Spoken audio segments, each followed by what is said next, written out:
다 같이 기도하심으로 9월 13일 두 번째 주일 예배를 우리 하나님께 드리겠습니다.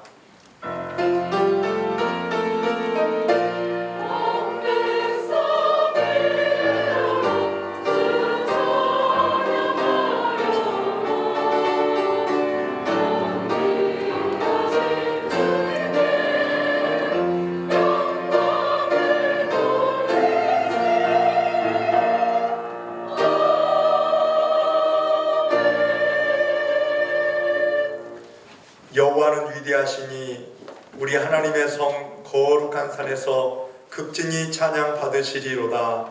터가 높고 아름다워 온 세계가 즐거워하며 큰 왕의 성 곧 북방에 있는 시온산이 그러하오다. 사랑의 하나님, 저희들이 정성껏 예배 드리오니 이곳에 오셔서 우리의 예배를 받아 주옵소서. 우리의 죄를 대속하기 위하여 흘리신 예수님의 보혈이 이 성전에 가득하게 하시고 구원의 은혜가 강단을 통하여 강물처럼 흐르게 하여 주옵소서.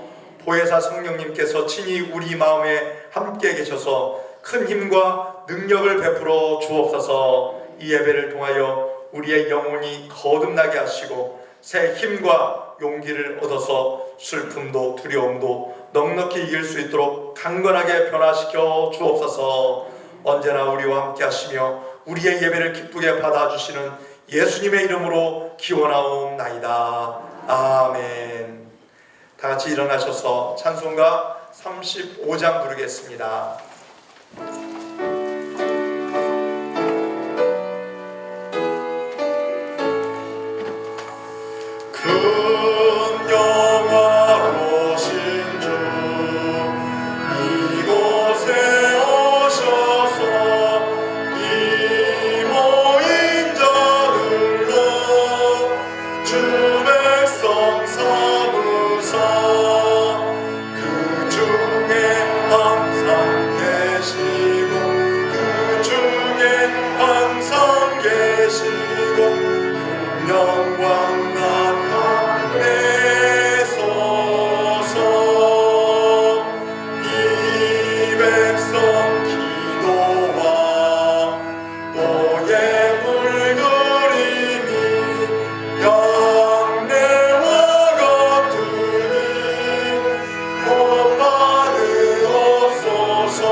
교독문 1번 시편 1편을 교독하겠습니다.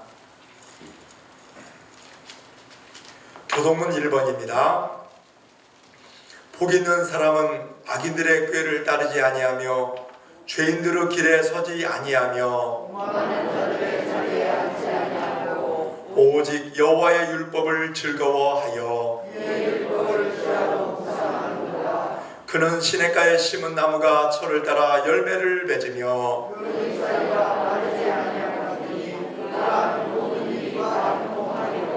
악인들은 그렇지 아니함이여 그러므로 악인들은 심판을 견디지 못하며 무릇 의인들의 길은 여호와께서 인정하시나 악인들의 길은 망하리로다. 아멘. 사도신경 하심으로 우리의 신앙을 고백하겠습니다. 나는 전능하신 아버지 하나님 천지의 창조주를 믿습니다. 나는 그의 유일하신 아들 우리 주 예수 그리스도를 믿습니다.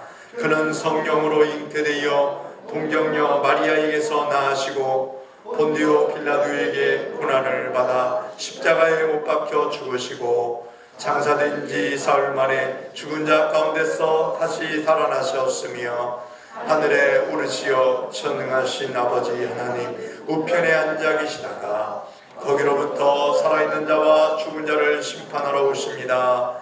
나는 성령을 믿으며 거룩한 공교회와 성도의 교제와 죄를 용서받는 것과 몸의 부활과 영생을 믿습니다. 아멘. 앉으셔서 찬송가 391장 부르겠습니다. 391장 부르시고 임하균 집사님 기도 인도해 주시겠습니다.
사랑과 은혜가 풍성하시며 전지전능하신 아버지 하나님, 지난 한 주간도 아버지 하나님의 은혜 가운데 지내게 하시고 오늘 거룩하고 복된 주일을 맞아 주님 전에 나와 예배하게 하시니 감사합니다.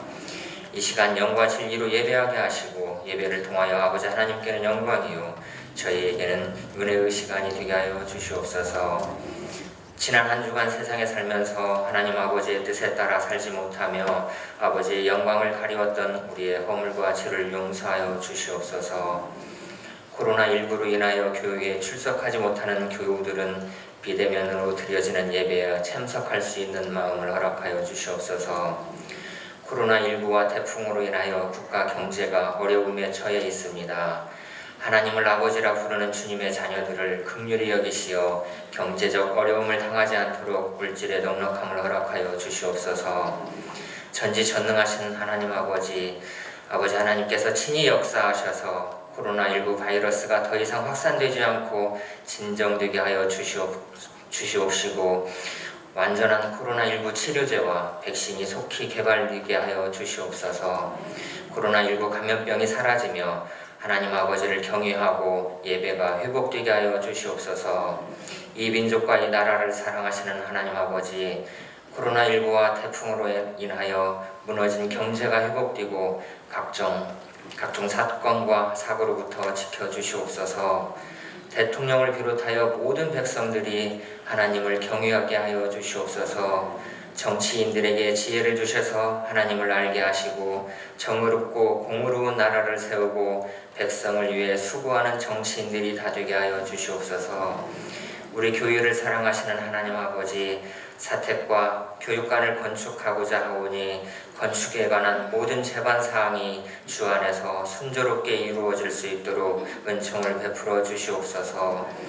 여호와라 하이신 하나님 아버지, 육신의 나약함으로 교회에 나오지 못하는 환우들을 친히 찾아가셔서 만지시고 치료하여 주셔서 주님께 받은 치료의 역사를 간증하는 은혜를 베풀어 주시옵소서.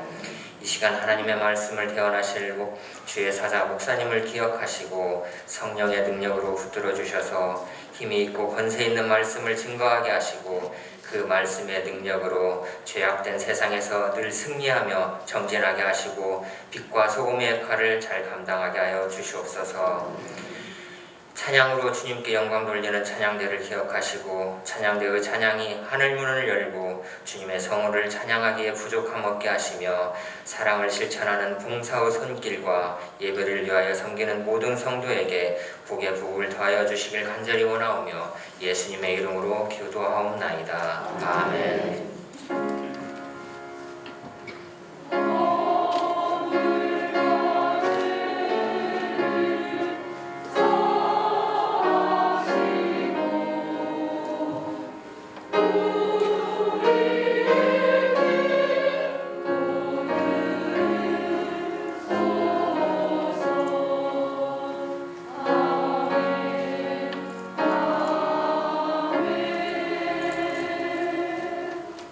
하나님의 말씀 보겠습니다. 신약성경 요한복음 13장 12절부터 17절까지 말씀을 제가 봉독하겠습니다. 요한복음 13장 12절부터 17절입니다. 그들의 발을 씻으신 후에 옷을 입으시고 다시 앉아 그들에게 이르시되 내가 너희에게 행한 것을 너희가 아느냐? 너희가 나를 선생이라 또는 주라 하니 너희 말이 옳도다. 내가 그러하다. 내가 주와 또는 선생이 되어 너희 발을 씻었으니 너희도 서로 발을 씻어주는 것이 옳으니라. 내가 너희에게 행한 것 같이 너희도 행하게 하려 하여 본을 보여노라. 내가 진실로 너희에게 이르노니 종이 주인보다 크지 못하고 보냄을 받은 자가 보낸 자보다 크지 못하나니 너희가 이것을 알고 행하면 복이 있으리라. 아멘. 이 시간 찬양으로 하나님께 영광 돌리겠습니다.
아버지 감사합니다.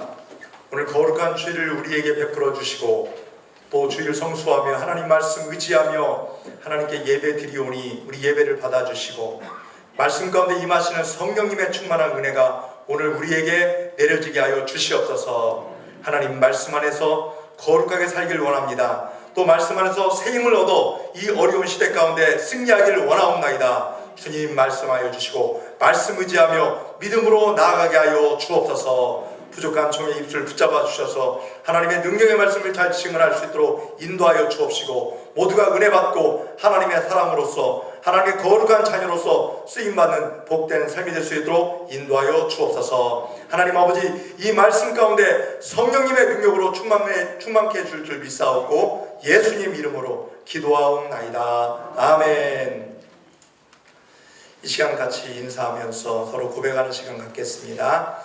힘들고 어려운 때일수록 예수님을 본받으십시오. 시작. 힘들고 어려울수록 예수님을 본받으십시오.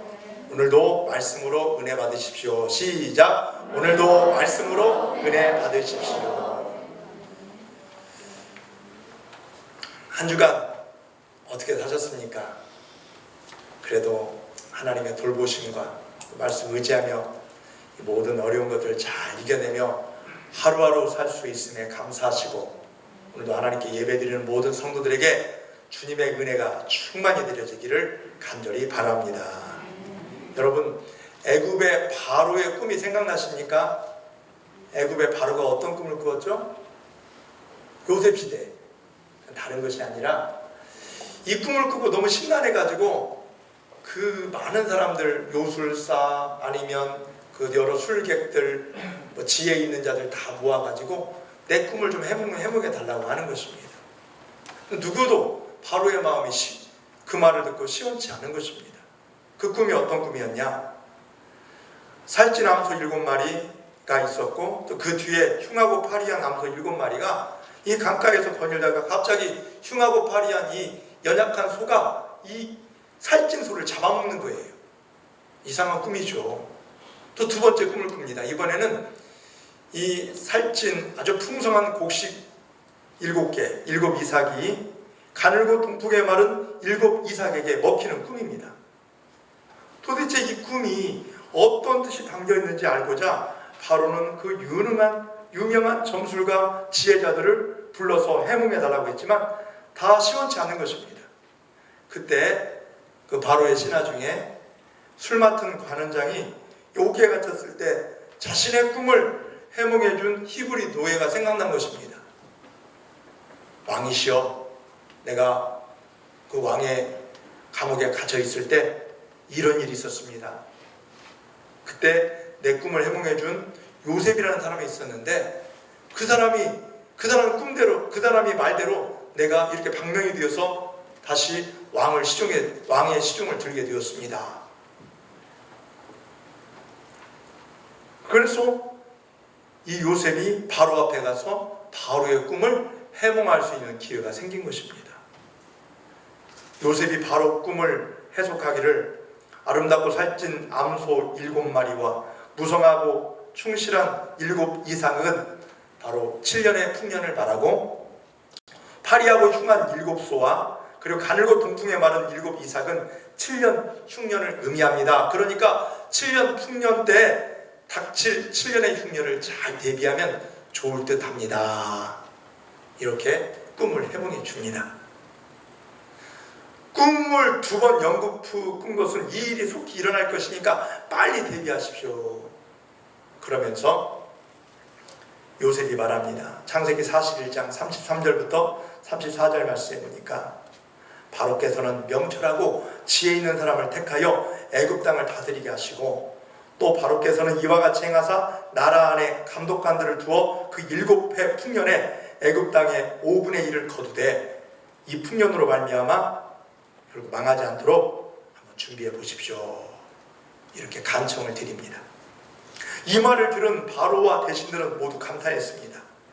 이때 바로가 요셉을 칭찬한 내용이 창세기 41장 38절 39절에 나옵니다. 이 말씀을 같이 한번 읽어볼까요? 시작. 바로가 그 신하들에게 이르되 이와 같이 하나님의 영에 감동된 사람을 우리가 어찌 찾을 수 있으리요마는 요셉에게 이르되 하나님이 이 모든 것을 내게 보이셨으니 너와 같이 명철하고 지혜 있는 자가 없도다. 아멘. 이 바로가 요셉을 분명하게 파악하고 있습니다. 너는 하나님의 영에 감동된 사람이구나. 하나님을 모르는 바로가 그처럼 요셉을 칭찬하고 있는 것입니다. 이렇게 요셉은 세상에서 찾아보기 힘든 사람이었습니다. 그래서 바로가 요셉을 애굽의 총리로 임명하지요. 다 다스려라. 잘 준비해라. 너에게 모든 권한을 주마. 하나님의 중심으로 살았던 이 요셉, 만약 그가 꿈을 잘못 해몽했다고 하면 어떻게 됐을까요? 역적이 되고 죽임당했을 것입니다. 아주 하나님이 주신 그 지혜를 가지고 분명하게 또박또박 바로 앞에서 떨지 않고 그 말씀을 전했던 것입니다. 오늘 우리에게는 이런 하나님의 귀한 능력과 하나님의 자녀로서 이런 담대함이 있어야 하는 것입니다. 그럴 때 하나님께서 그의 앞길을 인도해 주시고 요셉을 통해서 하나님의 거룩한 일들이 이루어지게 되는 것입니다. 요셉 한 사람으로 말미암아 애굽에 있는 사람들, 애굽의 주변에 있는 그 백성들까지 다 살리는 일이 일어나게 된 것입니다. 아주 멋진 일입니다. 요즘 요셉과 같은 사람이 필요한 때입니다. 그래서 바로가 그의 지혜에 감복한 것입니다. 오늘 우리에게 이런 믿음의 사람이 필요하다는 것입니다.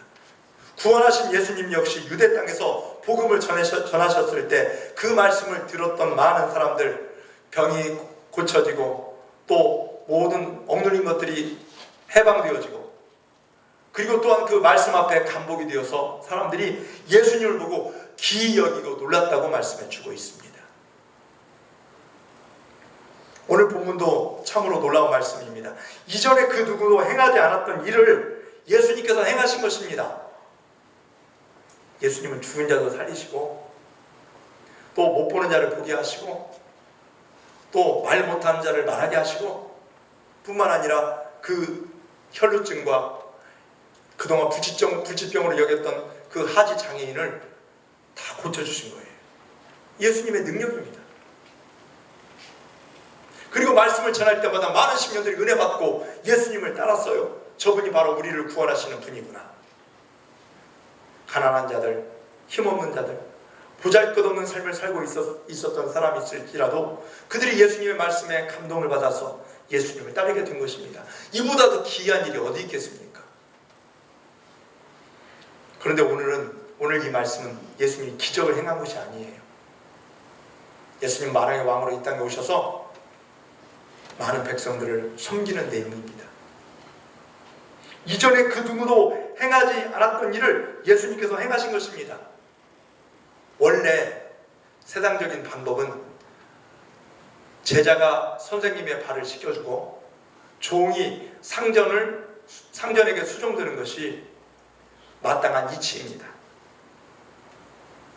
그런데 예수님께서, 랍비요 스승이요 구원자 되신 예수님께서 제자들의 발을 씻겨주시면서 너희도 이와 같이 하라고 말씀하신 것입니다. 사랑하는 성도 여러분, 이전에 보지 못했던 예수님의 진면목을 보면서 우리 모두 이 어려운 시대 하나님의 말씀을 따라 살면서 이 은혜를 많은 사람들이 끼치시기를 예수님의 이름으로 축원합니다. 그래서 오늘 말씀의 제목이 예수님의 삶을 알고 행합시다 라는 제목입니다. 예수님은요, 사람들이 많이 몰려오니까 정치적으로 그 사람들 이용할 수 있었어요.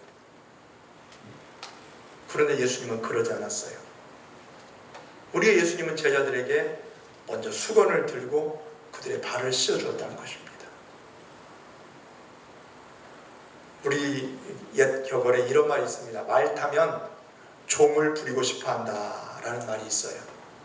높아지면, 조금이라도 높아지면, 출세하면 남에게 명령하고 다스린다는 뜻입니다. 사람들은 그래요. 조금만 벼슬 하나 있고 완장 하나 채워지면 사람이 돌변해버립니다. 수많은 왕들이 칼을 들었습니다. 내 말에 복종하면 살고 그렇지 않으면 죽을 것이다. 그러면서 칼을 휘둘렀습니다. 그래서 사람들은 이 모든 권력은 칼과 총에서 나온다는 말을 하는 것입니다. 하지만 예수님은 이런 세상적인 가치관을 흔들어 버렸습니다. 오늘 본문에 보니까 예수님의 손에 든 것은 수건이었습니다. 오늘 12절부터 14절 말씀을 다 같이 읽겠습니다. 시작. 그들의 발을 씻으신 후에 옷을 입으시고 다시 앉아 그들에게 이르시되 내가 너희에게 행한 것을 너희가 아느냐.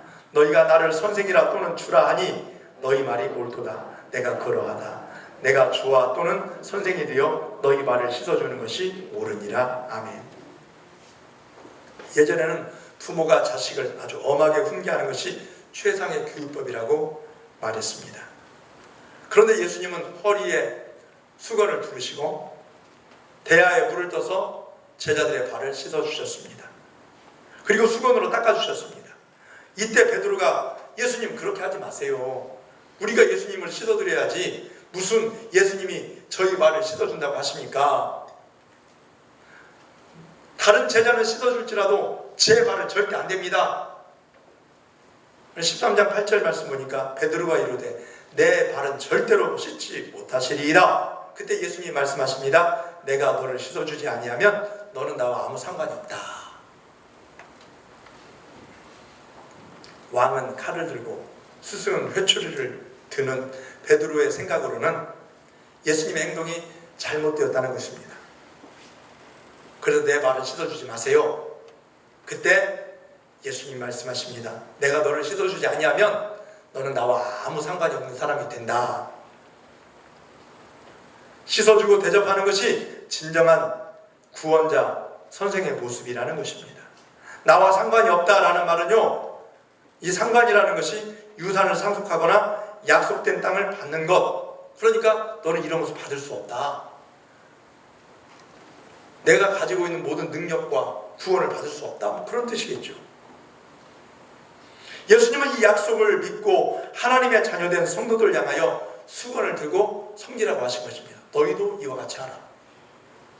섬긴다는 말은요, 지위가 낮은 사람이 높은 사람을 대하는 행위를 말하는 것입니다. 낮은 사람이 높은 사람. 높은 사람의 필요를 위해 낮은 사람이 수고하는 것이 섬긴다라는 뜻이에요. 그래서 높은 사람이 낮은 사람을 섬기기가 어려운 것입니다. 그러나 우리 그리스도인들은 할 수 있습니다. 우리 예수님이 친히 보여주셨어요. 인자가 온 것은 섬김을 받으려 함이 아니라 도리어 섬기려 하고 자기 목숨을 많은 사람의 대성물로 주려 함이라. 이 말씀은 마가복음에 나오고 마태복음에도 나와요. 예수님이 아주 중요하게 하신 말씀입니다. 예수님이 이 땅에 오신 목적을 우리는 분명히 깨달아야 합니다.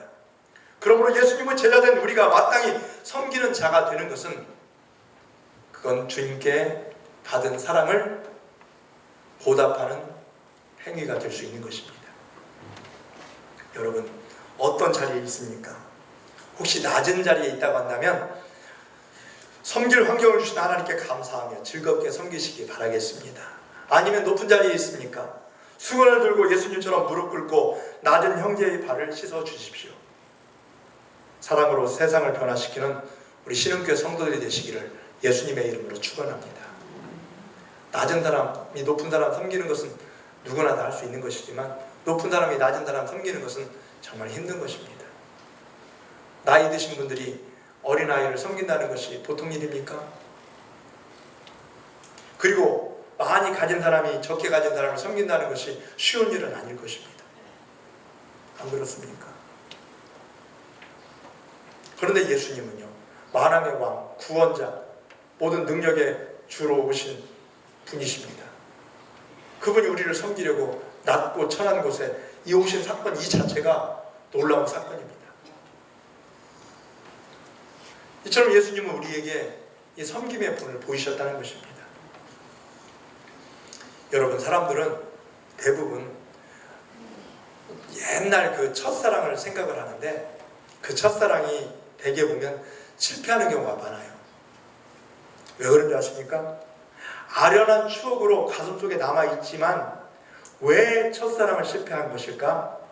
그것은 나는 좋아해 저 사람을. 굉장히 흠모를 하고 있는데 한 번도 표현을 못해요. 그냥 마음으로만 담아두는 거예요. 고백하지 못하고 고백하더라도 방법이 너무 서투르기 때문에 진짜 내 사랑을 그 사람에게 전할 수가 없어요. 그래서 표현되지 않는 사랑은 사랑이 아니라고 말하는 것입니다. 만약에 내 사랑을 보여줬다고 한다면, 내가 그 사람 좋아한다고 표현이라고 하고 내 좋은 감정을 보여줬다고 한다면 역사는 달라졌을 것입니다. 교육도 100마디 말보다 한 번 본을 보여주는 것이 훨씬 효과가 있습니다. 백문이 불여일견이다, 이런 말 있죠. 또 보는 것보다 한 번 경험하는 것이 더 중요한 것입니다.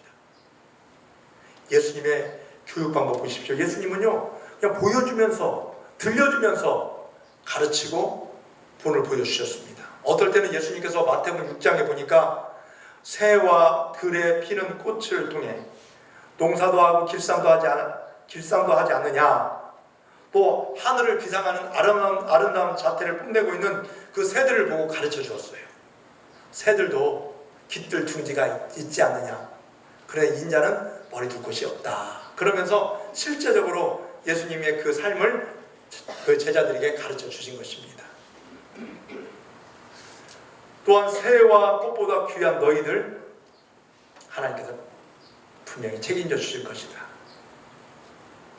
여기에 있는 새들도 귀하고 들풀도 다 먹이시고 기르시는 하나님께서 하물며 너희들은 더 귀하게 여김받는 존재다.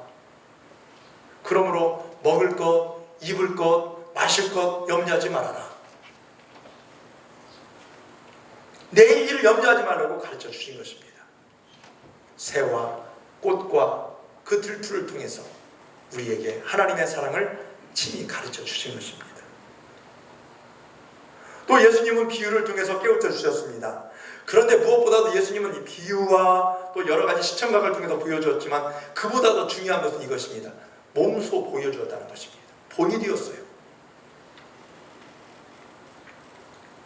나는 삐뚤게 가면서 뒤에 따라오는 사람에게 너는 반드시 가라, 똑바로 가라 할 수 없는 것입니다.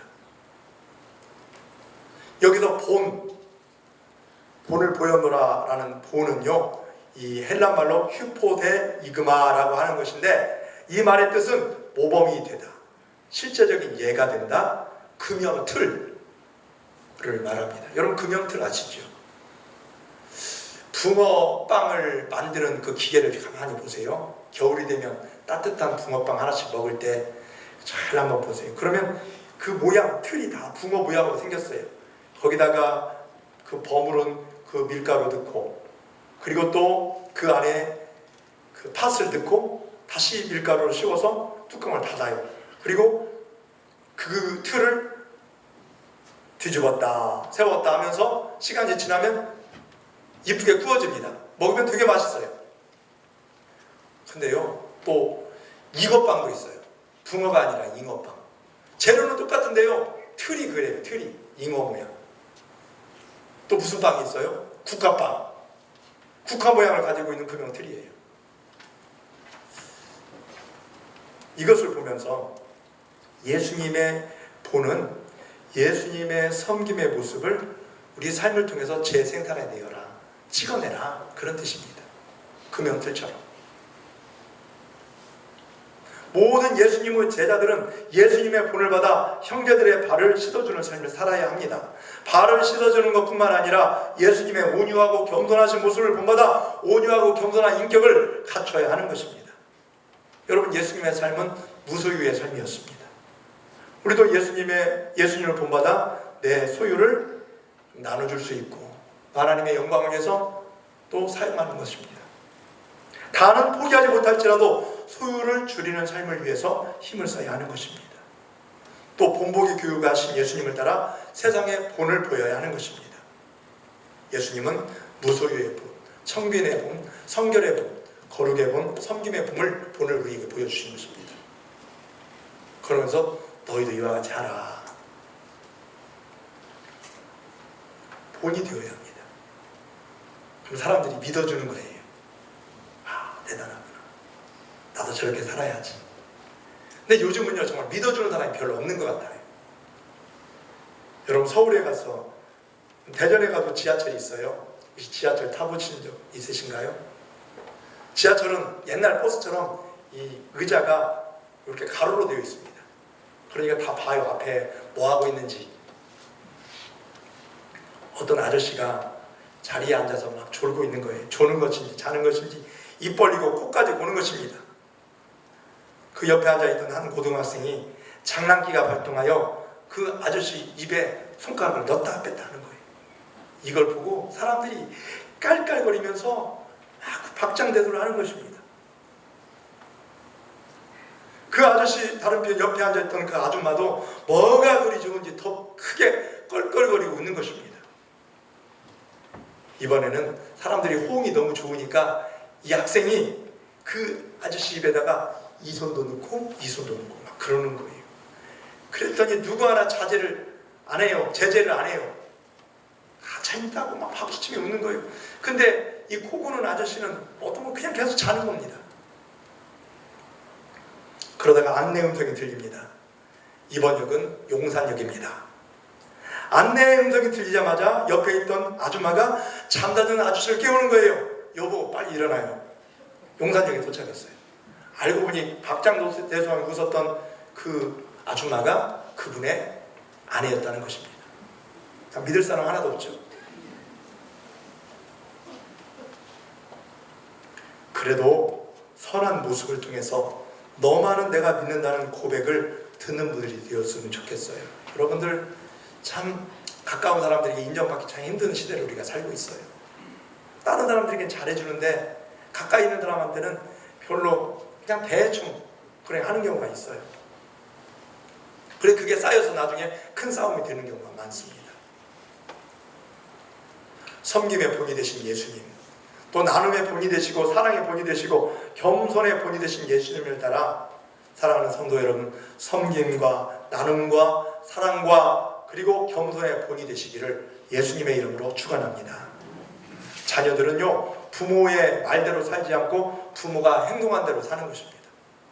말대로 사는 게 아닙니다. 행동하는 대로 살아요. 세상 사람들이 그리스도인들의 말에는 귀를 닫지만 섬김의 행동에는 마음을 연다는 사실을 우리는 기억해야 합니다. 옛날에는요, 그 지혜로운 그 군왕들, 지도자들은 가뭄이 들어도 내 자신의 부덕 때문에 이 나라에 해괴한 일이 일어났다고 자기의 허물을 자책하면서 근신하며 살았다고 합니다.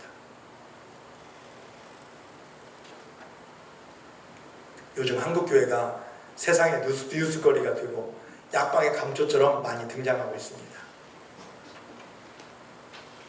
근데 이런 상황 속에서 아이고 교회가 뭔 잘못이냐라고도 하지만은 그래도 우리의 잘못과 또 우리의 회개할 것, 분명히 하나님 앞에 회개할 것이 많이 있을 것입니다. 되돌아봐야 하는 것입니다. 목사로서 또 장로로서 권사로서 집사로서 삶을 살면서 하나님의 영광을 가린 것이 없는지 한번 살펴봐야 하는 것입니다. 하나님의 성도로서 마찬가지입니다.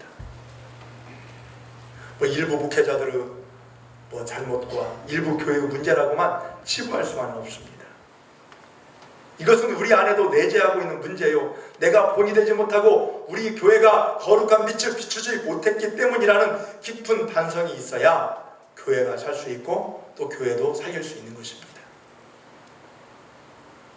그렇지만 우리는 어떤 경우에라도 낙심하면 안 됩니다. 영원한 본이 되시고 살아계신 예수님이 계시기 때문에 여러분 예수님을 본받아 다시금 세임을 얻어 하나님이 원하시는 거룩한 사명 믿음으로 감당할 수 있길 예수님의 이름으로 축원합니다. 사도 바울이 뭐라고 했습니까?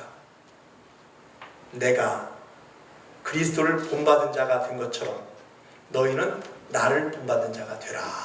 다시 한번 읽어볼까요? 시작. 내가 그리스도를 본받는 자가 된 것 같이 너희는 나를 본받는 자가 되라. 이 사도 바울의 외침이 오늘 저와 여러분의 고백과 외침과 삶이 되시기를 간절히 바랍니다. 그러면서 그렇게 사는 거예요. 나도 예수님을 본받아 살겠습니다. 다른 사람들에게 그 삶을 보여주는 것입니다. 말이 아니라 행동입니다. 아무리 많은 물이 있어도 마시지 않으면 갈증을 면할 수 없듯이 아무리 아름다운 본이 있어도 따르지 아니하면 변할 수 없는 것입니다. 사랑하는 성도 여러분, 사랑의 본보기 그리고 섬김의 본보기가 되신 예수님을 따라 사랑으로 섬기는 우리 그리스도의 제자들이 되시기를 예수님의 이름으로 축원합니다. 또 예수님은요, 신분을 깨우쳐 주셨어요. 우리의 신분이 어떤 사람인가. 우리는 다 왕같은 제사장, 하나님의 소유된 백성들입니다. 거룩한 나라입니다. 우리 그리스도인들은요, 옛날 조선시대에 박문수 같은 암행어사의 역할을 좀 해야 합니다. 이 암행어사 옷은요, 누더기 옷을 입어요. 일반 평민들과 같은 모습을 보여주고 있어요. 근데 그 속에는 마패가 있습니다.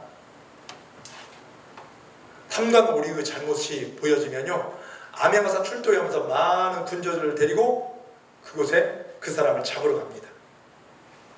행색이 초라하다고 그 사람의 모든 신분이 나타나는 게 아니에요. 그 안에 있는 분명한 그 신분이 있다는 것입니다. 우리는 예수 믿는 순간 신분이 달라진 것입니다. 에베소서 2장 19절 말씀 보니까 그러므로 이제부터 너희는 외인도 아니요 나그네도 아니요 오직 성도들과 동일한 시민이요 하나님의 권속이라. 하나님의 가족, 하나님과 관계가 밀접한 관련을 맺고 있다는 것입니다. 예수 믿는 순간 거룩한 백성이 되고 천국 시민이 되고 하나님의 자녀가 됩니다. 얼마나 높아졌습니까? 그런데 세상에서 폼 잡고 살면 안 됩니다. 섬기고 살아야 한다는 것입니다.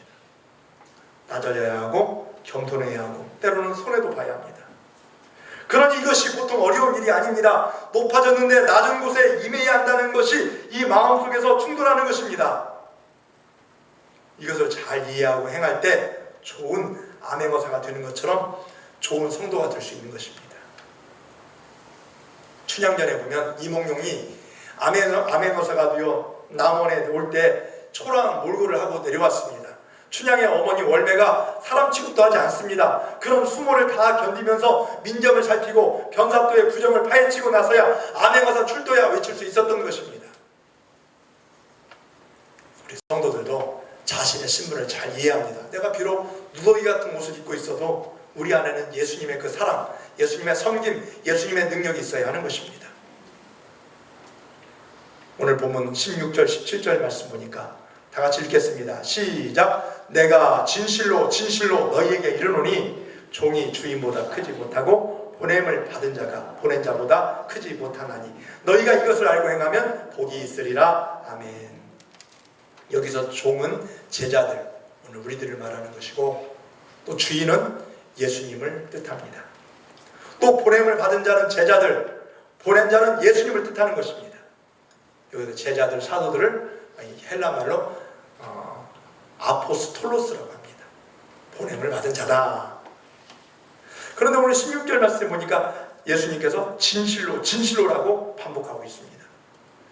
예수님 말씀 중에 진실로 반복하는 말씀은 매우 중요하다는 뜻입니다. 매우 중요해요. 뭐가 그리 중요할까요? 제자들의 발을 씻어준 예수님께서 우리에게 종이라고 말씀하신 것입니다. 종으로서 섬겨라. 그리하면 너희들이 잘되고 복을 받을 것이다. 참 중요한 것입니다. 저는 지난번에 필립 얀시의 책 놀라운 하나님의 은혜라는 그 책의 한 부분을 읽었습니다. 여기에 보니까 이런 내용이 나와요. 교회와 정부가 친해지면 정부는 좋지만 교회는 나쁘다. 아주 유명한 말을 거기 제가 발견을 했어요. 교회와 정부가 친해지면 교회의 은혜의 메시지는 비은혜의 법칙으로 움직이는 정부에 의해 점점 잠식당하기 때문에 정부의 실정에 따른 비난을 교회가 다 받게 된다는 논리입니다. 그러니까 교회는요, 정부에 대해서 비판할 것을 비판해야 합니다. 지지할 것은 또한 지지하는 이런 비판적인 지지 입장을 취해야 하는 것입니다. 무조건 정부에서 하는 것이 그냥 무분별하게 아무런 분석도 안 하면서 따라가면 안 됩니다. 그럼 우리의 신앙에 위기를 만날 수 있어요. 잘 분석을 해야 합니다. 지혜롭게 행동해야 합니다. 다시 말해서 총과 활의 권력으로 통치하는가, 백성들의 발을 씻어주고 수건으로 닦아주며 백성들의 눈물을 씻기는가, 여기에 주목을 해야 하는 것입니다. 교회가 그런 견제 기능을 가지고 있어야 합니다. 정말 잘 민정을 살피고 있구나. 이건 아닌데. 오늘 교회와 그리스도인들이 명심해야 할 것은 한국을 기독교 국가로 만드는 것이 아니에요. 갈수록 적대적인 세상 속에서 예수님의 향기, 그리스도의 향기를 풍기는 교회가 되도록 힘쓰는 것입니다. 그게 바로 섬김입니다. 사랑입니다. 은혜를 나누는 것입니다. 누가 뭐라고 해도 예수님의 말씀처럼 우리가 때로는 오른밤을 맞을 때가 있어요. 열받아가지고 대모하고 그런 것보다는 참 왜 그랬을까 하면서 왼밤도 돌려줄 필요성도 있고, 또 신앙적인 것이 아니라고 한다면 그 우리가 또 정면에서 얘기할 필요성이 있습니다. 저는 지난번에 그 대통령과 그 우리 기독교 지도자들 그 담화하는 내용들을 한번 봤더니 어떤 목사님은요 아주 가감없이 그 이야기를 막 하더라고요. 참 대단하구나, 저분은 진짜 하나님의 종이구나, 이런 생각이 들 정도로 참 잘하시더라고요. 또 어떤 분은 정부에서 하는 거 우리가 다 들어줄 수는 박수하는 사람도 있고요. 참 목사님들도 여러 종류가 있더라고요. 근데 우리가 섬김과 사랑은 분명히 예수님의 말씀대로 행해야 하는 거지만, 우리가 이 신앙적인 것은, 우리가 신앙의 모습은 어떻습니까? 옛날 초대교회 성도들, 또 성경에 나오는 여러 신앙의 선진들을 보십시오. 믿음 생활하는데 어떨 때는 칼의 위협이 있었습니다. 동족의 어떤 비난과 그 위험이 있었습니다. 그럼에도 불구하고 하나님께 기도하고 하나님 말씀 의지하고 믿음으로 살았던 그런 믿음의 흔적들을 그들이 남겨주었습니다. 여러분, 이럴 때일수록 더 믿음으로 하나님 말씀 의지하며 기도하는 가운데 승리하는 우리 거룩한 백성들이 되시기를 예수님의 이름으로 축원합니다. 우리는 거룩한 하나님의 백성임을 자부해야 하고, 또 거룩한 하나님의 말씀을 가지고 이겨내야 하는 것입니다. 그러니까 성경 안 보고 기도 안 하고 이 뉴스만 듣고 이 언론만 듣고 텔레비전만 보면요, 왠지 그 말이 다 맞는 것 같아요. 진짜 그래요.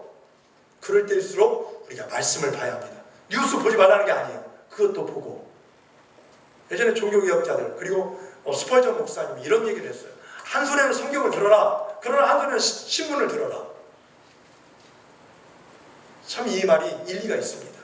여러분, 한 곳에 너무 그 언론에만 너무 치우치지 마십시오. 혹시 어떤 분은요 저한테 그저께 전화가 왔어요.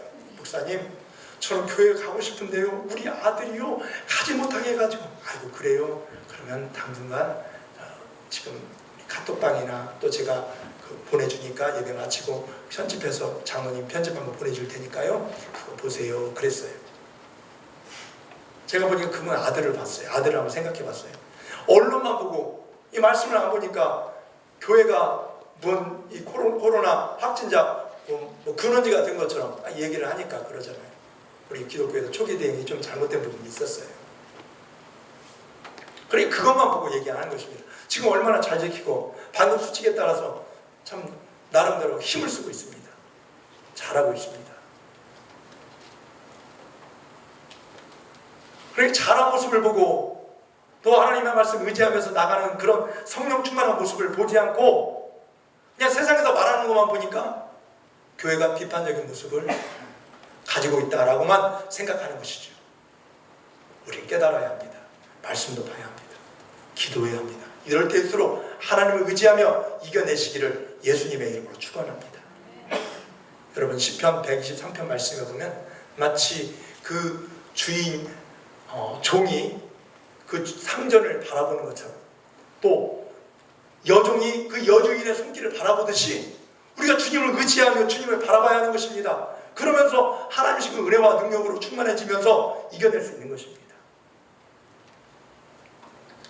사랑하는 여러분, 자발적으로 하나님을 섬기고 하나님을 의지하고 말씀 안에 거하면서 예수님의 본을 따라 행할 수 있는 우리 성도들이 되시기를 예수님의 이름으로 축원합니다. 여러분, 필립보서 2장 5절부터 8절 말씀이 오늘 결론의 말씀입니다. 다 같이 읽어보겠습니다. 시작. 너희 안에 이 마음을 품으라.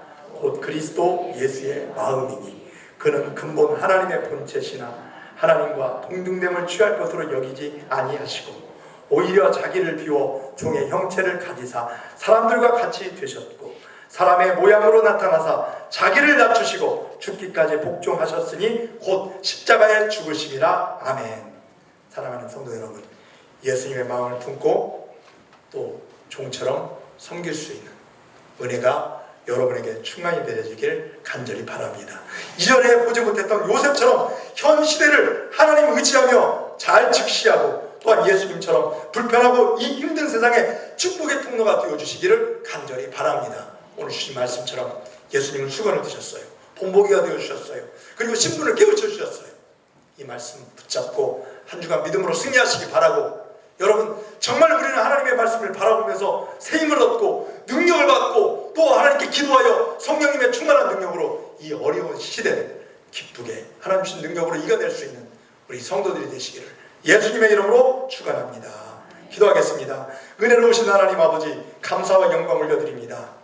오늘 우리 성도들 우리 안에 예수님의 마음을 품고 또 예수님의 귀한 능력으로 새로워지게 도와주시고 본보기가 되신 예수님처럼 사랑하고 섬기는 삶을 펼쳐내게 하여 주시옵소서. 때로는 힘들고 어려운 일이지만 하나님 의지하며 말씀 가운데 거하게 하여 주시고 믿음으로 기도하여 성령님의 충만한 능력으로 사랑하게 도와주시고 섬기게 도와주시고 돌보게 하여 주옵소서. 그래서 아버지, 복잡하고 이 험난하고 어려운 이 시대 가운데 우리 믿는 자들이 세상에 나가 소금과 빛의 사명을 잘 감당하여 많은 이들에게 행동하는 그리스도인으로서 살면서 하나님의 기쁨이 될 수 있도록 역사하여 주옵소서. 예수님의 이름으로 기도하옵나이다. 아멘.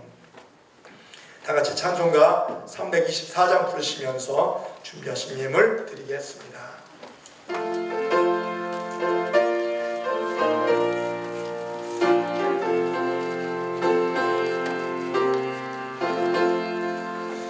예수 나를 오라 하네, 예수 나를 오라 하네. 어디든지 주를 따라 주와 같이 가려네. 주의 인도하심 따라 주의 인도하심 따라 어디든지 주를 따라 주와 같이 가려네. 겟세마네 동산까지 주와 함께 가려 하네. 피땀 흘린 동산까지 주와 함께 가려네. 주의 인도하심 따라 주의 인도하심 따라 어디든지 주를 따라 주와 같이 가려네. 심판하신 자리까지 주와 함께 가려 하네. 심판하실 자리까지 주와 함께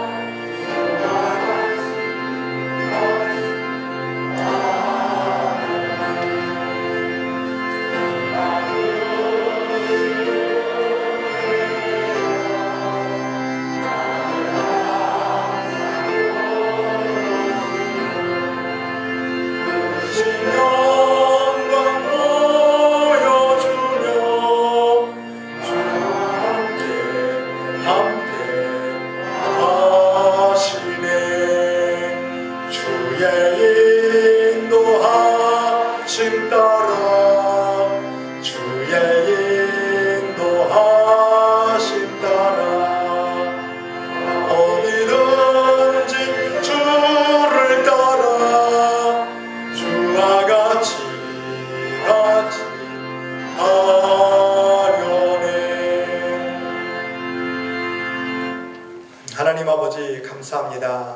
지금까지 베풀으신 은혜와 사랑에 진심으로 감사드립니다. 지난 한 주간도 지켜주시고 우리 성도들의 삶을 인도하신 하나님, 오늘도 하나님께 예배드리며 하나님께 영광 돌리게 하심을 감사드리며 오늘도 정성을 모아 하나님께 예물을 드리옵나니 이 예물을 기쁘게 흠양하여 주옵소서. 11조 예물 드립니다. 한 달간 한 주간 열심히 일하고 하나님께 드린 예물 하나님께 구별하여 드리오니 받아주시고 우리의 창고, 우리의 물질의 창고도 아버지 끊이지 않는 하나님의 은혜와 능력으로 풍족케 하여 주시옵고 또 이 시간 감사 예물 드립니다. 지금까지 지내온 것 또 하나님께서 베풀으신 은혜 감사하며 드리는 예물 하나님께서 기쁘게 받아 주시옵고 우리의 감사의 영역이 더 확장되어지고 풍성케 하여 주시옵소서. 또한 아버지 많은 사람을 살리고 복음을 전하기 위해서 선교 예물 드리며 장학 헌금도 드리옵나니 이 예물을 통하여 많은 영혼이 살아나게 도와주시고 다음 세대가 믿음으로 잘 양육되어질 수 있도록 인도하여 주옵소서. 또한 아버지 하나님 주정헌금 성미를 통해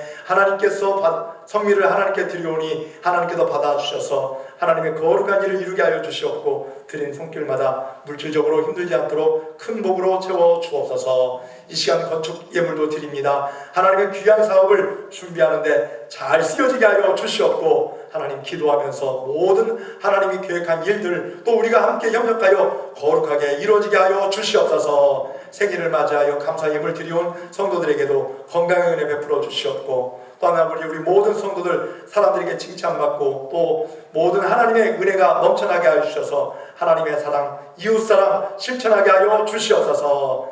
이제 만물이 익어가는 가을의 완연함이 우리 앞에 펼쳐져 있습니다. 모든 작물들 잘 자라날 수 있는 적당한 기온과 따스한 볕을 내려 주옵소서. 지금까지 하나님의 은혜로 인도해 주심에 감사드리면서 앞으로도 아버지 하나님 우리의 삶 가운데 풍성한 은혜가 넘치게 하여 주시옵고 또 우리의 영혼도 귀한 것으로 열매 맺을 수 있도록 말씀과 기도로 우리의 삶이 새로워지고 어떤 고난이 찾아와도 하나님의 말씀을 주야로 묵상하는 가운데 이길 수 있는 새 힘을 공급하여 주옵소서. 아직도 예수님을 모르고 방황하는 영혼들에게 말씀의 샘이 흘러가게 하여 주시고 우리들이 축복의 통로가 되어 복음의 증인으로 쓰임받을 수 있도록 성령님의 충만한 능력 부어 주시옵소서. 하나님 아버지 이 나라와 민족을 위하여 기도하옵나이다. 예수님의 사랑이 넘치는 백성들 되게 하여 주옵시고 서로 사랑하며 이 모든 이 나라의 국난도 이 전염병도 다 사라질 수 있도록 함께하여 주시고 전쟁의 위협도 없어지게 하여 주시고 경제적인 위기도 잘 극복할 수 있도록 하나님의 지혜로 함께하여 주시옵소서. 또한 예수 믿는 그리스도인들이 세상에 소금과 빛의 사명 잘 감당케 하여 주시고 먼저 기도하고 섬기면서 예수님이 본을 보여주신 그대로 우리도 행할 수 있도록 인도하여 주시고 또 이 나라를 살리는데 우리 성도들이 이바지하게 하여 주옵소서.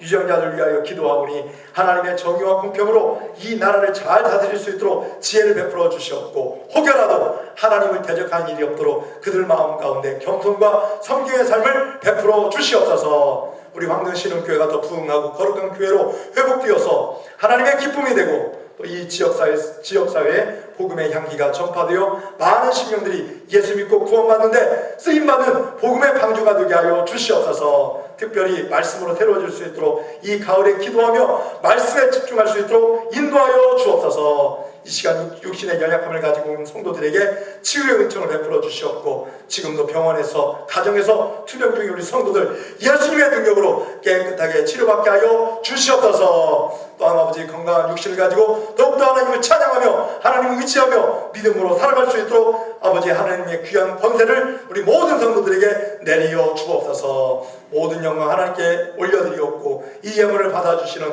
예수님 이름으로 기도하옵나이다. 아멘.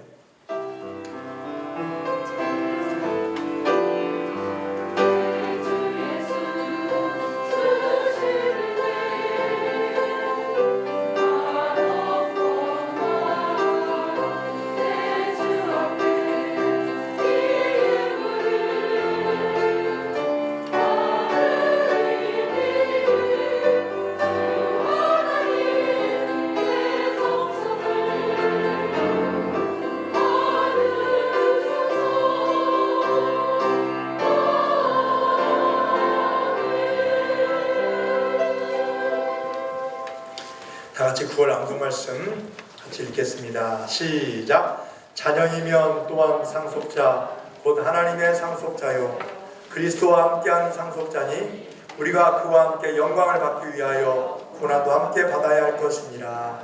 로마서 8장 17절 말씀. 아멘. 자녀이면 또한 상속자 곧 하나님의 상속자요 그리스도와 함께한 상속자니 우리가 그와 함께 영광을 받기 위하여 고난도 함께 받아야 할 것이니라. 로마서 8장 17절 말씀. 아멘. 9월은 말씀으로 부장하는 달입니다. 말씀과 기도로 영적으로 새 힘을 얻으시기 바라고요. 또 우리가 교회간 전교인 수련회 잘 진행될 수 있도록 기도해 주시기 바라겠습니다. 우리가 일정은 9월 23일 날로 잡고 기도하고 있습니다. 강사는 서윤중 목사님이십니다. 예배식으로 드리니까 뭐 하는 데 있어서는 지장은 없을 것 같아요. 그리고 주일 예배, 찬양 예배, 교회에서 드리는 예배를 동시에 영상 카톡방에서 제공하고 있으니까 교회 오지 못한 분들은 이렇게라도 예배를 함께 드렸으면 좋겠습니다. 그리고 예배 실황은 유튜브에도 제공하고 있습니다. 우리 유튜브 들어가셔서 황등 신흥교회 검색하면은 지금까지 보여준 예배가 다 거기에 나와 있으니까 참고하시기 바라겠습니다. 특별히 영상 편집에 있어서 우리 김양원 장로님이 애써주고 계십니다. 감사합니다. 또 오늘 낮예배 후에 오후 1시에 당회실에서 당회가 있습니다. 다음 주일은 낮예배 후에 정기 재직회가 있으니까 여러분 이 일을 위해서도 기도해 주시기 바라고 교육관 사택 건축을 위해서도 계속 기도해 주시기 바라겠습니다. 다 같이 일어나셔서 같이 인사 한 시간 갖겠습니다. 우리 말씀의 제목처럼 예수님의 삶을 알고 행합시다. 시작! 예수님의 삶을 알고 행합시다. 믿음으로 승리하십시오. 시작! 믿음으로 승리하십시오. 찬송가 2장 부르시고 축도하심으로 주일 낮예배를 마치겠습니다.